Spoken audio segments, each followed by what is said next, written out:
আপনাদের সাথে দেখা হবে কিনা আমি জানি না, কথা বলতেই হবে। বসেন, কেউ দাঁড়িয়ে থাকবেন না। আমি দেখতে পাচ্ছি বাংলাদেশের ভাগ্য আকাশে উত্তর গগনে কালো মেঘ জমা হয়েছে, ঝড়ের পূর্বাভাস লক্ষ্য করছি। যদি মোকাবেলা করতে না পারেন সক্ষম ভাবে, এমন অন্ধকার গাঢ় কালো অমাবস্যার রাত আসতে পারে যার সুবে সাদেক হওয়া অসম্ভব। সুতরাং আপনারা কি কাপুরুষের মতো কাফের মুশরিকদের গোলামি করে মরতে চান?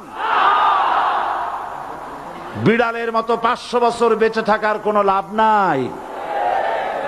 সিংহের মতো 1 ঘন্টা বাঁচতে চাই। আমাদেরকে বলা হয়